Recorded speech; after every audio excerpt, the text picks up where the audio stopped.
Welcome to Crosspointe. Welcome to Crosspointe. Welcome to Crosspointe. We are an inclusive faith community seeking to live out the loving, just, and generous way of Jesus. We are participants in a long tradition. It's less concerned with doctrines and dogma that demand total agreement, but a life to be lived, enjoyed, and given away to others. What unites us is a growing awareness that life is precious. That we are made by love in order to love. This community is comprised of and affirms the entire human family. Regardless of race, age, creed, physical abilities, marital or economic status, gender identity, or sexual orientation. So, if you're curious and have come to see, if you are tired and have come to rest, if you are grateful and have come to share, if you are wounded and have come to heal, if you're joyful and have come to celebrate, if you are uprooted and have come to belong, welcome home. Welcome home. Welcome home. Welcome home.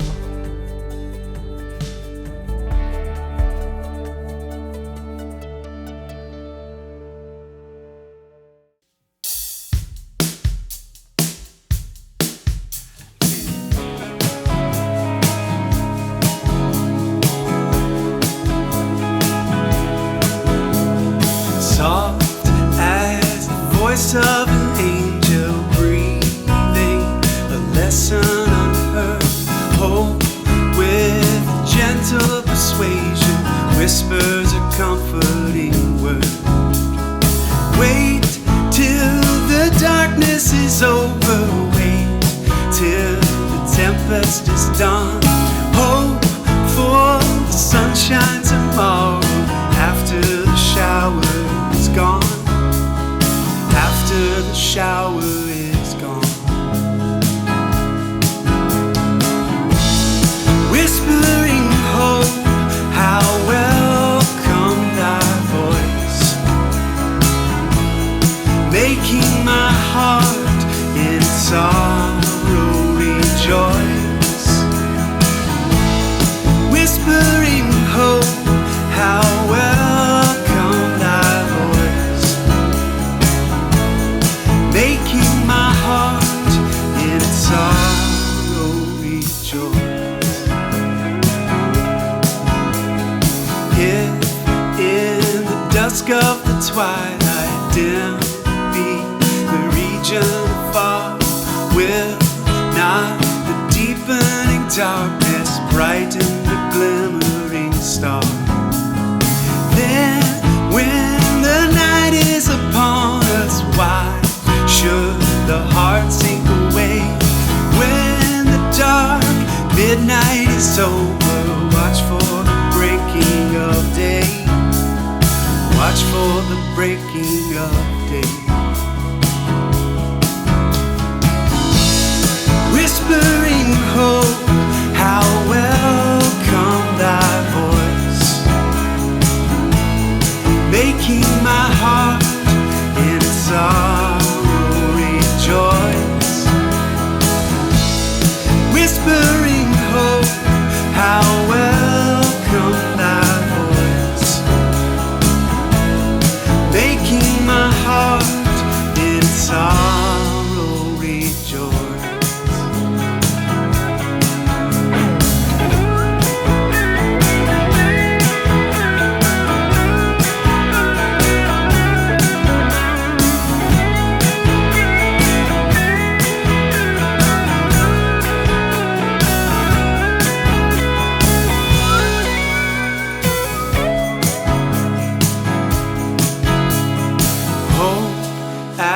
An anchor so steadfast rends the dark veil for the soul.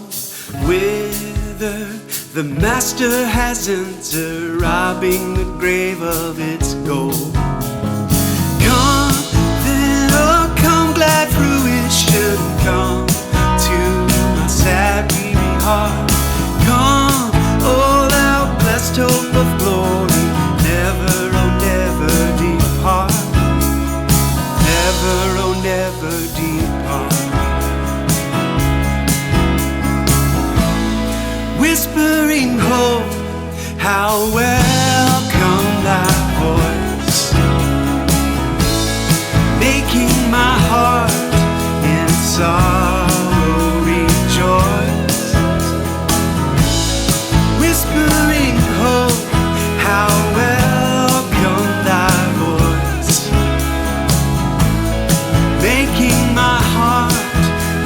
sorrow rejoice, making my heart in its sorrow rejoice.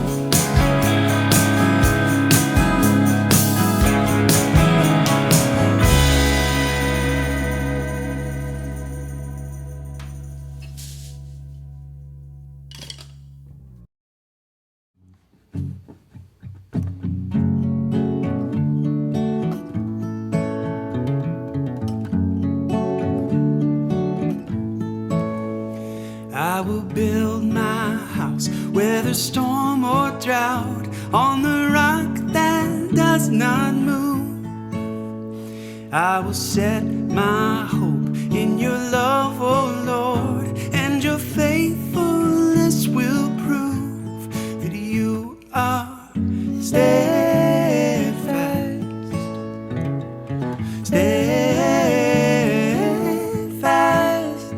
By the word you spoke, all the starry host are called out by name each night. In your watchful care, I will rest secure as you lead us with your light. 'Cause you are steadfast, steadfast. You are steadfast, steadfast. I will not trust in the strength of kings. On your promise I will stand. I will shout for joy, I will raise my voice, hallelujah to the Lamb. You are steadfast, steadfast. You are steadfast, steadfast. In the moment of emptiness, all was fulfilled. In the hour of darkness, your light was revealed. In the presence of death, your life was affirmed. In the absence of holiness, you are still God. You are steadfast, steadfast. You are steadfast, steadfast. You are steadfast, steadfast.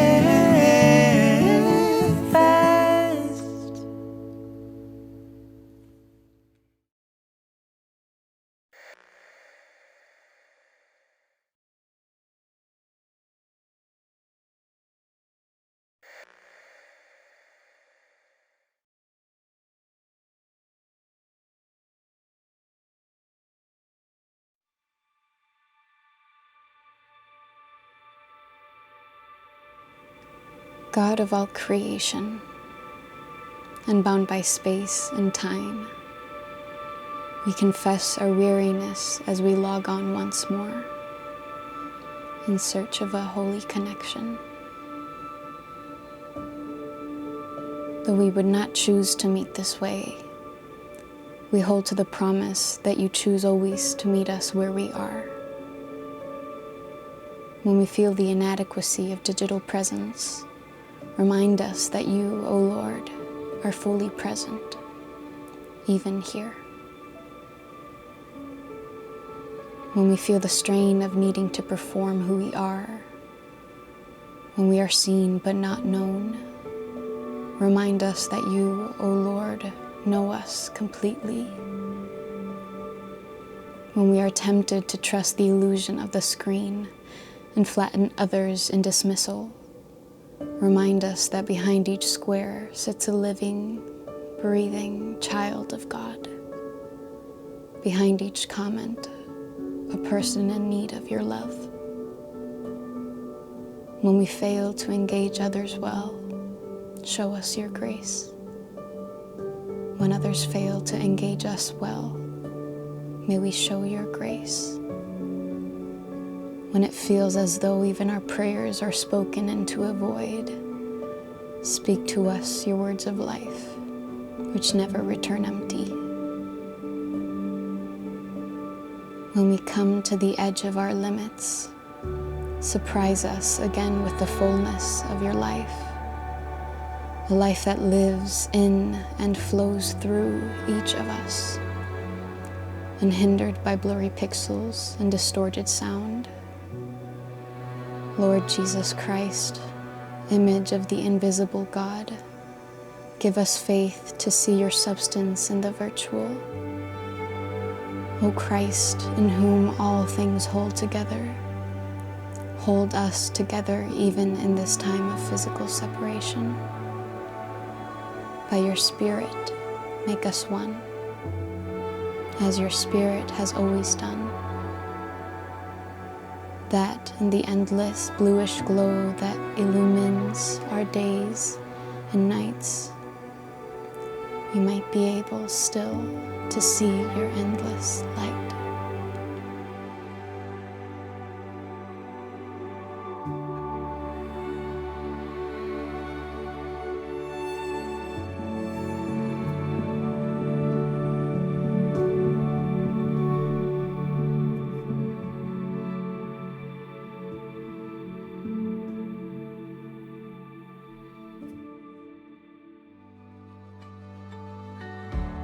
Hey, good morning, Crosspointe. I just wanted to pop in for a few moments to share some news with you going around in our community.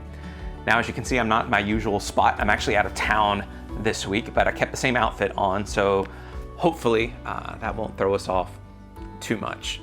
But first of all, I wanted to just take a moment to thank all of you who have sent in your stories the past couple weeks about what you did with the $100 bills that you distributed. And currently we have filled over 23 pages with the stories that you guys have sent in, and really looking forward to sharing all of those stories with you here over the next few weeks. But I want to give you a glimpse today of just a few that we received. One person wrote this: in celebration of Independent Bookstore Day, we donated to Harriet's Bookstore in Philadelphia, a Black woman-owned independent bookstore that I've been following for the past year. Their current shop's lease is ending soon, and they are raising funds to purchase their own building so that they can expand their impact and have an asset that they can pass down to their children. Here's another. Someone wrote, I actually put the money together with another participant at Crosspointe who is a teacher. She has a student at her school that recently lost both parents and is now having to go live with his uncle. The uncle needed some financial support, and the money was used to purchase the child a bed. Then one more. I donated the $100 to the vaccine nonprofit Gavi and their campaign to secure COVID-19 vaccines to people in low and middle income countries. My $100 was matched by Google, and that will also be matched dollar for dollar by Gavi. And friends, there is just beautiful story after beautiful story that has come in of the hope and the love that you're unleashing all over the place. And so I'm just so incredibly grateful that we get to do this together. Additionally, because of your generosity, I wanted to follow up on what we shared last week. Here's a picture of the 258 cupcakes that we were able to purchase from a local bakery here in Durham, Favor Desserts, and distribute to all the vaccine workers who've been working outside at PNC Arena. And so they were incredibly grateful, and rest assured there was no strings attached to it. It was just a way for our community just to say thank you and to express some love from people who've been working incredibly hard. Now, in that same spirit, as we say every week, if you want to continue to fund Crosspointe and all that it takes to run our organization and all to fund all the initiatives that we do together, if you want to do that, you can go to crosspointe.org/contribute. And you can find ways to contribute there via credit card or debit card, PayPal. There's places to mail in checks there, stocks via text, all sorts of different options that you can find in that spot. Now, there's two more things that I wanted to share with you. One, it's been a long time coming, but we're especially excited that both our middle school and our high school ministries are going to be able to hold in-person gatherings starting today in the courtyard on campus here in Cary. And so middle school is going to be happening at 11:30 a.m. So if you're watching this service premiere, by the time that it's over, you'll more than likely still have time to jump in the car and drive your middle school student over to campus. And then high school is at 6:30 this evening. And as I talked about last week, this is going to pave the way for us to begin many other types of gatherings in person throughout the summer for our community, and looking forward to getting to see your faces. And then lastly, I wanted to take an opportunity to share with you some exciting staff news here at Crosspointe.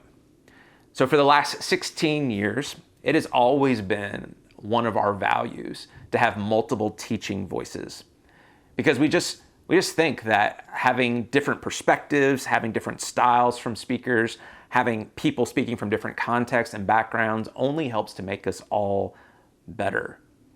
And so with that in mind, I want to let you know that we're officially adding a new voice to our teaching team starting in June, Jeff Chu. Many of you may remember that Jeff spoke to our community for the first time about this time last year, and it was such an incredible gift to all of us. And since then, Jeff and I have stayed in touch some, and a few months ago approached Jeff about the idea of coming on staff in a part-time teaching role. Now, the reason it's part-time is because Jeff already has a few other jobs that he does. One, he's the co-leader of the Evolving Faith Conference and Community. He's an editor-at-large for Travel and Leisure magazine, and he's also an author who's currently working on his second book. And so we've structured the job kind of like an adjunct college professor, where over the course of the next year, Jeff will teach for us about 5 times on Sunday mornings. He's going to lead a couple extended online Bible studies for us. He's going to host a retreat, lead some community conversations on various topics, and will add his voice in some other ways, both online and in person, to our community. And Jeff just brings a wealth of experience to our team from his education at Princeton, his work as a journalist for Time Magazine and Fast Company for several years. Jeff has literally taught and preached all across the globe, and even in the last several years has discovered a passion for farming. So Jeff and his husband Tristan live in Grand Rapids, Michigan, and I want you to know he'll continue to live there. Now, Jeff and Tristan, I'm sure, will come and visit North Carolina from time to time, but they're going to continue to live in Michigan, and we're hopeful that that reality speaks to future creative possibilities and our commitment as a church to continue to explore what it looks like to be a spiritual community that isn't bound by any specific geographical location. Where no matter where you live in the world, that if you want to journey with this community, we're committed to making sure that there's room at the table for you. And we're committed to making sure that your voice can get represented. So the bottom line is we couldn't be more excited to welcome Jeff and Tristan to the Crosspointe community, and really hope that you feel the same. Jeff's going to be starting with us at the beginning of June, but I wanted to go ahead and give you a heads up about it so that you could hear it from me before it starts leaking out all over the interwebs and you heard about that news in some other way. Then as we get closer to June, I'll make sure that you know of some ways that you can help welcome Jeff and Tristan to the community. So Crosspointe, I'm really grateful for the opportunity just to kind of be able to pop in, share this news with you. I want you to know that you're loved, and I love who we're becoming together.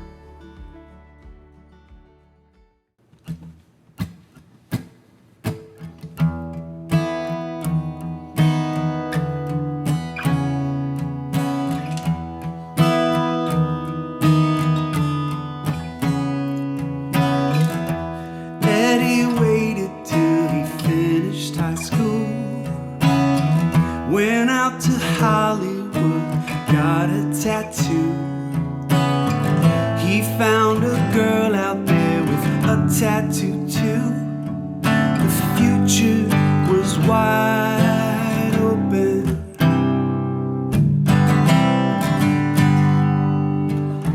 They moved into a place they both could afford. He found a nightclub he could work at the door. She had a guitar and she taught him some chords. The sky was the limit.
paper said it always played from the heart.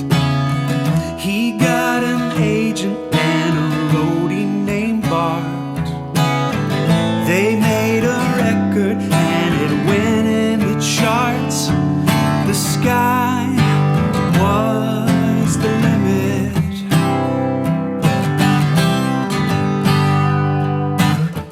His leather jacket had some chains that would jingle.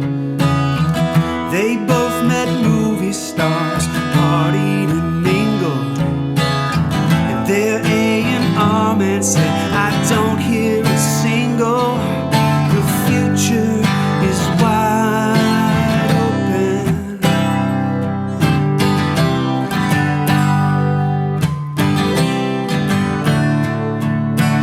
Into the great wide open, under them skies so blue,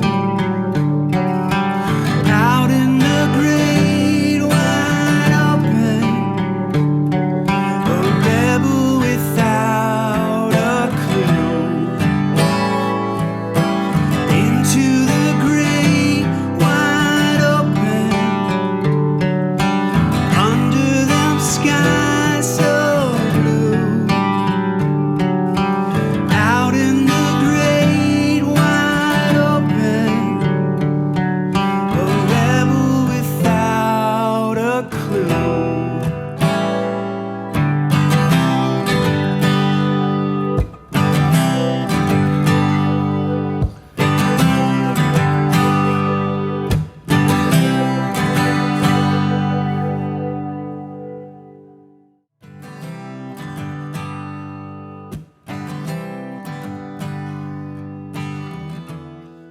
Happy Sunday morning to you, my friends, and happy whenever it is for my friends who are tuning in a bit later. Good to be with you this morning. We're going to continue our series, 9 Monsters, today.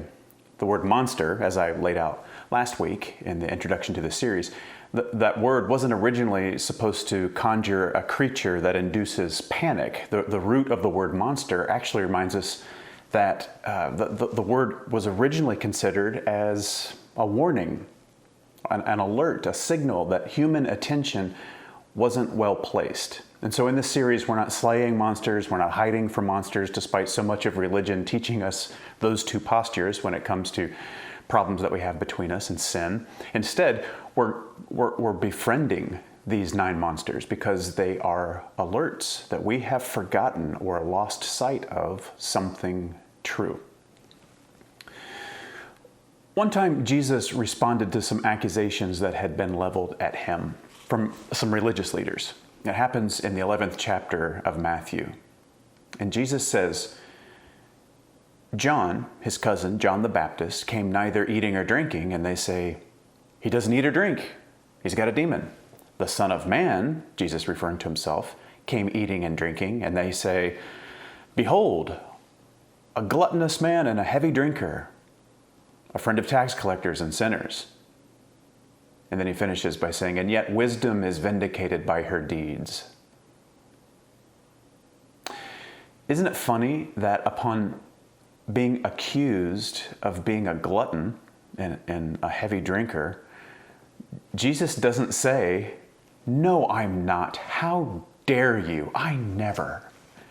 And there are several reasons for this. And there are really several things that he's responding to here, the accusations that the religious leaders had made against him. But what we're going to do is we're going to focus on gluttony and his response to that. Now, I hope you don't hear me say that and then you just end the video right here, because you might have the sense of, I'm not going to sit here and listen to somebody preach at me about overeating. I assure you, I'm really not going to do that. I really want to talk about something far deeper and far more helpful than that. I'll put it another way. The monster, the vice, the passion, which is a way of saying that the suffering of gluttony, is not eating at buffets too often. And therefore the virtue that counterbalances gluttony is not feeling guilty about food and so then dieting for Jesus. honest to God, that's a silly idea, and I'm not going to waste my time or your time with that. For one, if we simply judge somebody's behavior, somebody's eating habits, well, then anyone who eats more than someone else is the glutton compared to that person. And then the person who eats less is somehow more virtuous. Well, every one of us is a glutton compared to somebody else in the world. And there's always going to be somebody else who eats and drinks more than me. And so where's the line? And that's a legitimate question, but where is the line and how do you come up with it? Because this level of thought produces a whole bunch of shame and hypocrisy and little else. Maybe you already know that that's true. And this, I think, is why Jesus doesn't get defensive about being called a glutton. Because really what he's responding to is judgy religious influencers doing what they always do. Based on what they think that they are seeing, they level judgments. And it's not very deep and it's not very accurate. It's not a way of actually seeing reality at all. So, as it pertains to food specifically, because of course there's an element of food consumption contained in the vice of gluttony. And what gluttony means in the context of love of others, love of neighbor. Here are some questions that we could ask. We could ask the question, does my consumption of food deprive anybody else of food or land or resources or freedom? If it does, and I just sort of shrug and just keep eating, well, that's a sin. What else would that be? I'm sinning, knowingly sinning against somebody. But does my consumption come with gratitude and awareness and respect? Well, then that would make the same amount of food. That's a blessing. What else would it be? See, it's not about the amount. It's what do my actions mean to another and how do I respond? And remember, these cardinal vices were originally framed as specific ways that relationships are strained. So on one level, one person eating too much food is bad for other people, yes. But everything we do is social. Everything we get right and get wrong is measured in the plural, in the communal. So one person eating more than others strains those relationships, yes. But not just with food, with any resources that other people need. One group using more resources than another group, using more than an appropriate amount of resources that are supposed to be available to all groups, that's going to turn out bad for everybody. Well, that needs to be addressed. One country using far more resources than other countries, that's bad for everybody. That's bad for the planet. That must be addressed. Make no mistake, gluttony at this level of thinking, it has to be addressed. We have to face it. We don't have a choice. To not face this kind of overconsumption is to willfully live out of balance with the world. And that's always, always, always a disaster for both the creature and the environment that creature lives in. And yet, we have to remember that the monster is an alert to something that begins inside of us. So we don't start with the behavior, we got to go deeper than that. Let's look at where the monster called gluttony is pointing. And let's not look away when we see some hard things. All of us have a gluttonous dimension to ourselves, but some of us are particularly bent toward it. And yes, for some of us, it's food. Not just the amount, but the variety. But some of us, it's not food at all, but it's still variety. How many of us, we go on vacation, we get to our destination, and others of us, we just fall down on the hotel bed exhausted from travel. Some of the others of us, we start unpacking, we gotta get everything organized. But you are the one that says, within minutes of getting there, let's go check out the nightlife. Let's go see the sights. I heard there was an art exhibit. I saw a petting zoo on the way into town. You've been there in a new place for just a few minutes, and you're already ready to do something else new on top of your arrival. You know who you are. That describes some of our personalities. You have this enthusiasm. It's an enthusiasm for living, and we love you for it. You always have plans. You always have plans on top of plans. You're always available to do whatever, all through the night. Even if being available has you double booked, you'll make yourself available. You always have the most positive spin on what's going on and how it's going to work out. You're the God's got it people. You're the cups half full people. You're the cups half full and really completely full when you factor in the atmosphere people. You're often a lot of fun. You're energetic. You're hopeful. And we love you for all of this. We need you in our lives. I know that I do. And yet, the monster invites questions. What is it, and those of us that I'm describing, what is it that feels discomfort with having blank spaces on our calendars? Of having nothing planned? What makes us uncomfortable with stopping? What is it that in us that recoils at the idea of going along at somebody else's pace or finishing this project before moving on to the more exciting project? What is that? I have a friend. She is constantly in motion, teaching and leading and making things, cooking, accomplishing all this stuff, leaving less interested projects unfinished when something more interesting inevitably pops up. It's go, go, go. She's delightful. She's positive. She's a generous laugher. She's just fun to be around. She just makes everybody feel good. She's never without some plan, some intent, some next thing that she's going to do because it's going to be so great. Well, I saw her a few years ago come into her house after a long, stressful day. She had a look on her face I'd never seen before. And I saw her start to sit down, and then she didn't. Instead, she leaned against the kitchen counter, and she paused for like 10 whole seconds without moving. And in that moment, she began crying. It just came out of her face, tears just flowing out of her face instantly. And then she stopped, sniffed really hard, wiped her eyes, apologized to me like she'd done something to me, and then went right back into motion. I've never seen this before, this tense. It was like watching an addict almost have a moment of clarity, but then snap right back to the addiction, an addiction of next.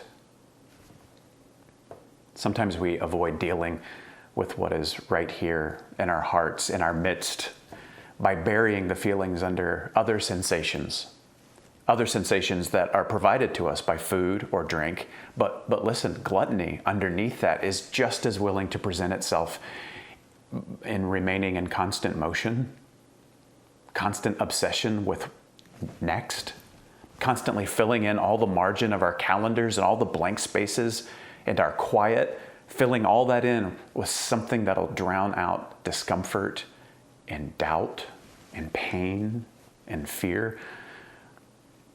I think of it as gluttony as a way of going there and there and there and there, so you never have to go there. So yes, I'm describing somebody that has a zeal for living, and it's wonderful. That's enthusiastic, that's contagious, that often has a bubbly personality, an ability to see positives when the rest of us are really stuck only seeing negatives. Those are, if I'm describing you, those are your superpowers. But often those superpowers are corrupted by absolute fear of things not going well. Absolute fear of the experience of pain, of disappointment, and of grief. And so now we can see that really the cup has to be half full. The reason you say it's all good is because it has to be all good. The reason you say no worries is because there can be no worries. The excess of pleasures are like loud music that drowns out the noise of pain and fear, but it finally costs you, and it'll cost the people around you that you love. We become masters of trying to find the thing that fulfills us, all in our tactic to avoid this lingering suspicion that maybe nothing will fulfill us. And in our precise context as people of faith, in one measure or another, I assume you're with us this morning, because you're a person of faith, there's a particular trick we might not even know that we pull on ourselves about all this. And that's what we're doing when we're like this. It feels like we're remaining faithful, remaining positive, remaining hopeful. But the difference between being hopeful and being avoidant, they look very similar. It has everything to do with our willingness to sit in discomfort and to fully, unflinchingly deal with disappointment and pain and grief and doubt and unknowing. See, the Christian who's quick to say everything happens for a reason, God is in control, it can very often be the one who cannot tolerate the truth that most things just don't have answers. They don't have formulas. That there's a certain degree of inexplicable chaos to real life. Everything's going to work out fine. Just have faith. Jesus is the answer. That all sounds really spiritual. And perhaps, oftentimes, it is. But more often than we realize, it's coming from a smiling anxiety that refuses to deal with what is. It's trying to move on way too quickly to something else. There's a sense of dread, and in that sense of dread, what it wants to do is it wants to cover up all the difficult stuff as quickly as possible, like spiritual cats in reality's litter box. It just wants to cover things up as quickly as possible and put a positive spin on it. And again, if we treat everything with this, is this good or is this bad binary, we're not going to get anywhere on this stuff, because I am not saying that if you're faithful enough to trust that death and sadness don't have the last word on your suffering, if you say that, then we're all suspecting that you're trying to hide something. That is not the message here. That is not what I'm saying. This is about the part of us, especially for some of us who operate on this level almost all the time, the part of us that refuses to leave ourselves paused,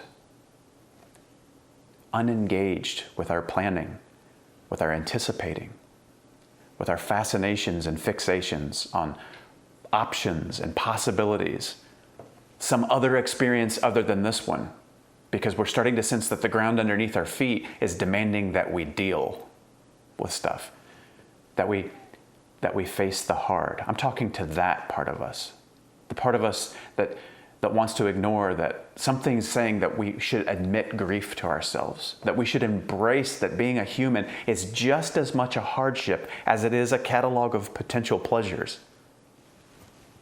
Jesus was accused of being a glutton, but he was also famous for going up to the mountain when there was tons of other stuff he could have been doing, turning off his cell phone, and doing nothing but warming himself in the light of the Father's love. He didn't do anything. Jesus would engage and confront and laugh and teach and heal and move from town to town to town to town, but he would also stop, become completely still and completely unavailable. No excitement, no distraction, just to simply be the epitome of a human being, not a human doing, but a human being. He could eat. He could also not eat. He could show up for a wedding. He could also be impossible to find. He could laugh and tell children's stories and talk about the future and do all the things that made thousands and thousands of people amass themselves behind him. He could also weep for his losses and disappointments and frustrations. And so maybe gluttony can be thought of as willful imbalances that we create so that pleasure can bury pain. But that means finding balance will be agreeing with reality, and reality is God, that a lack of pleasure has a proper place in our lives too. Which I know is awful PR on the face of it. That doesn't sound all that appealing at first, but I hope you'll come to agree with me that reality and living honestly are their own reward. It's worth it. And so, in the spirit of this balancing, let me here say that the virtue that we relax into from the vice, from the suffering of gluttony, it's not guilt. It's not shame about excess. It's not how it works. The virtue that we relax into with a mind awakened to what's actually true is called sobriety. The virtue is sobriety. Sobriety is being in touch with what's true, what's real, being in our right minds despite the strong urge to fly away to something more pleasurable and less difficult, less painful. Sobriety. Jesus often said things like, "Truly, truly, I say to you, unless a grain of wheat falls into the earth and dies, it remains alone." It just remains a grain of wheat. But if it dies, it bears much fruit. And he said, whoever tries to rescue their life will lose it in the process of trying to rescue it. But whoever loses their life ends up preserving it. In many ways, Jesus insists in these illustrative, provocative, difficult parables, these ideas, that the life we spend so much time protecting from negatives, hiding from difficulty, wrapping in the bubble wrap of everything's fine, nothing hurts, keep smiling, it's actually better off in the full light of the truth. And that truth is, life is hard. Life is unfair. Life is not formulaic, no matter how many Bible verses you throw at it. Life is not well represented by exclusively buoyant personalities and bumper sticker theologies. That's the truth. And so sobriety, it sits still with Jesus on the mountain and doesn't speak, doesn't spin, doesn't plan, doesn't devise strategies that provide good and exciting options in order to escape the reality that we refuse to face. Sobriety sits right there and says, I see hardship, but it's important to stop and let empty spaces speak. I see hardship, and it's important to stop and allow myself to face the fear of not having any options but this one.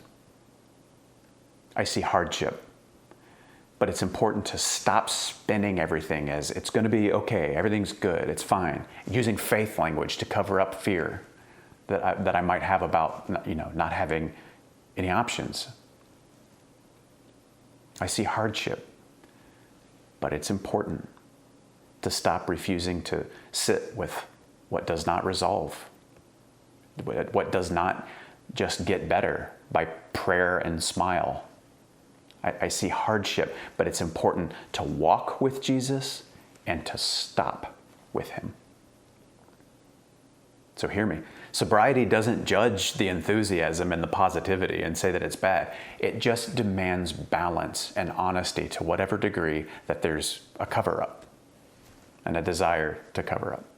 Because unless a grain of wheat falls silently and still into the earth, into reality's soil, and stops, it can never bear much fruit because it never learned how to bear the full weight of reality. To wrap up, here are a few notes for your consideration. And again, just like last week, if you're feeling particularly spoken to by the monster of gluttony, or maybe spoken to more than you would have guessed you would have been, now that you know that it's more than simply having seconds, you're welcome to come to the post-service Zoom call that starts as soon as we're done here. Thus its name, post-service. I suppose that wasn't a necessary clarification, but I did graduate from the school of redundancy school, so I know what I'm doing and I know it. Anyway, here are a few things to consider as we take this to heart, as we take this into and incorporate this into our practice. 1, leave empty spaces. Have multiple times throughout the week where you're just not going to do anything. Nothing. You're just going to be. Now I know we're talking about planning. That's okay. It's okay to plan. But we're planning to do nothing. And it will come with some feelings. You'll have some negative feelings about that. But the sober mind is always ready to, face discomfort for all the discomfort that comes with those feelings. Leave empty space each week. It'll feel wrong, but that feeling is okay. And in those empty spaces, they don't have to be huge, but in those empty spaces, I want to invite you to not simply be just on a little break. We do need those. Claim those wherever you can. I'm talking about really doing nothing, just sitting there. Learning to not give in to the impulse to plan or entertain options or live out in the future outside of your body, thinking about what else you could be doing. So yes, you get into a hammock, you're identifying birds, listening to music on your phone, taking pictures of your feet in the hammock because you're going to share them on Facebook. You might be slowing your heart rate down. That's fine. But you're still engaged in a kind of gluttony, the gluttony of next and options and. Really consider just being where you are. And some things will bubble up while you're sitting there quietly. That's okay.